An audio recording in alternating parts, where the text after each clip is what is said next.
안녕하세요 여러분, 도케미유키입니다. 드디어 또 새로운 주가 시작되는데요. 새로운 주를 시작으로 어떠한 전망을 앞두고 있는지 테슬라 시작으로 한번 알아보고자 합니다. 어제의 경우 테슬라의 밸류에이션에 대해서 알아본 만큼 이번 2분기 실적이 발표가 되고 테슬라의 재무 현황을 한번 살펴보고자 하는데요. 제가 재무 현황을 중시하는 이유는 테슬라가 말하는 Full Self Driving이나 옵티머스 로봇, 로보택시에 대한 비전은 훌륭하지만 실제로 그 비전을 실현화시킬 수 있는 돈이 있는지를 알아야 하고 그러한 현황은 재무 현황에서 확인할 수 있기 때문입니다. 그렇기 때문에 먼저 테슬라가 보유하고 있는 현금과 부채의 현황을 보겠는데요. 24년 2분기를 기준으로 테슬라는 현금 31빌리언 달러와 부채 5.4빌리언 달러를 보유하고 있다고 발표하였습니다.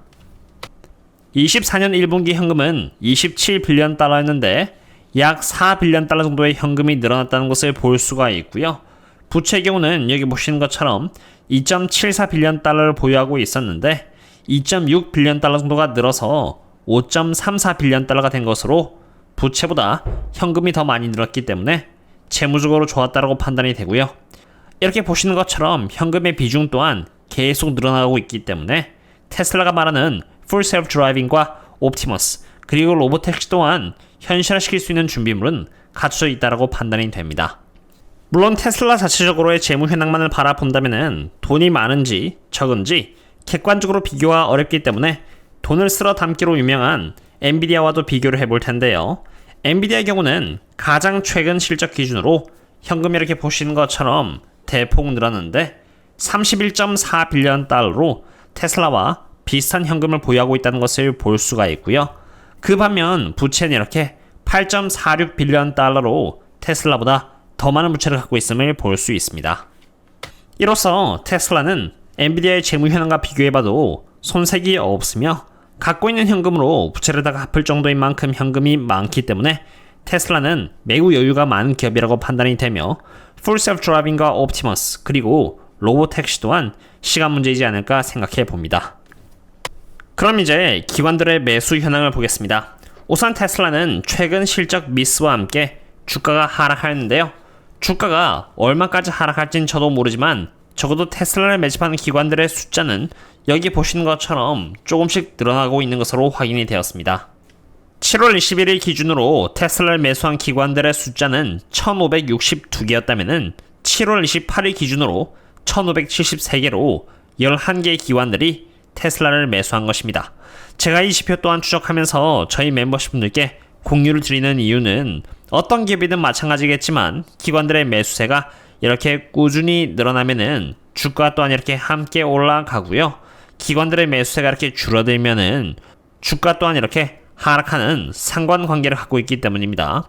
지금 기관들의 매수세는 이렇게 늘어나고 있으나 잊지 말아야 하는 부분은 테슬라의 주가가 24년 2분기 출고량 컨센을 만족시켜 주면서 이렇게 주가가 올라갔는데 겜마 스퀴즈가 잡히면서 주가가 빨리 앞질러서 갔고요.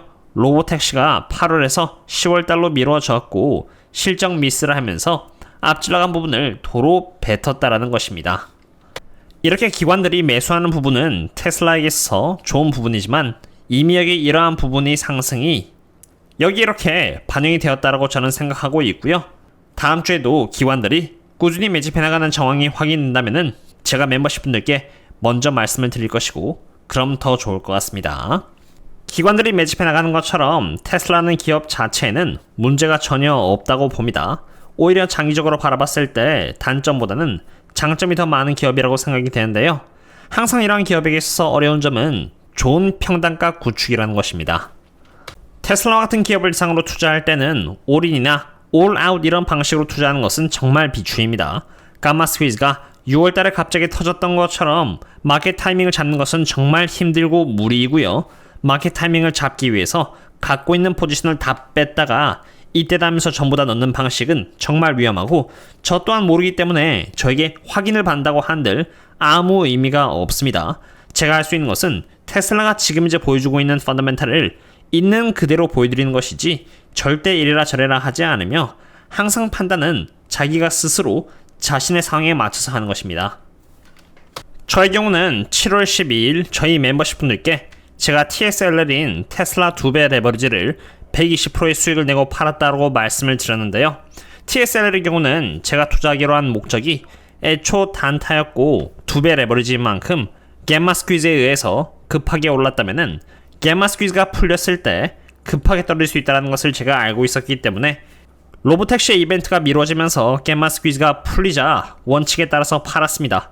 하지만 여전히 테슬라 100짜리인 본주는 제가 보유하고 있는데 이 주식은 제가 샀다 팔았다 하지 않고 천천히 테슬라의 흐름을 봐가면서 올바른 위치에서 매집하는 것을 원칙으로 하고 있습니다. 그리고 당연히 올바른 위치에서 매집을 하려면 꾸준히 숙제를 해야 합니다. 숙제는 여기 테슬라 리서치에서 제가 저희 멤버십분들 상으로 매일 공유드리고 있고요. 장기적으로 밸류에이션과 수급 현황, 옵션 현황, 그리고 펀더멘탈 등을 매일 지켜보면서 판단을 하고자 합니다.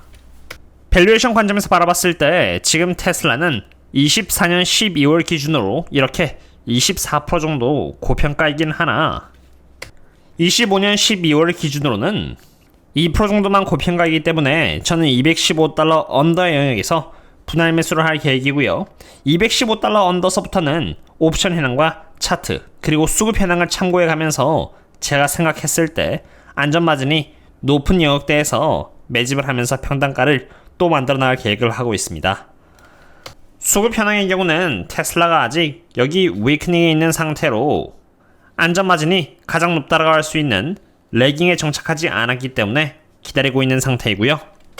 옵션 현황의 경우는 제가 밤에 확인해서 저희 멤버십분들 상으로 텔레그램과 여기 네이버 프리미엄 컨텐츠에 공유를 드릴 계획인데 제가 딱 한 가지 전체적인 판도가 바뀔 수 있다고 판단되는 부분은 거시경제 부분입니다. 여기 분자에 있는 것은 달러이고요. 분모에 있는 것은 엔화로 이 지표가 어떤 흐름을 보여주냐에 따라서 QQQ의 흐름이 결정되기 때문인데요. 파란색은 미국 달러를 엔화로 나눈 지표이고 빨간색은 QQQ를 러셀 ETF인 IWM으로 나눈 지표로 여기서부터는 정말 중요하니 잘 지켜봐 주시면 좋을 것 같습니다. 우선 들어보셨는지 모르겠지만 옌 캐리 트레이드의 방식은 지금까지 빅테크를 대상으로는 롱이고요. 러셀인 IWM을 대상으로는 숏의 방식으로 진행되어 왔습니다. 그것을 알아보기 위해서 여기 빨간색과 파란색의 상관관계를 보고자 하는데 여기 우선 빨간색과 파란색이 함께하기 시작한 부분은 정확히 23년 3월 SVB 뱅크런이 터졌을 때입니다. 실리콘밸리 뱅크런이 터졌을 때인데요. 23년 3월 이전부터는 이렇게 함께 가지 않았다가 SVB 뱅크런이 터지면서 많은 돈들이 QQQ인 빅테크로 몰리면서 QQQIWM의 차트와 미국 엔화의 차트가 이렇게 함께 가는 모습을 보이기 시작한 것입니다.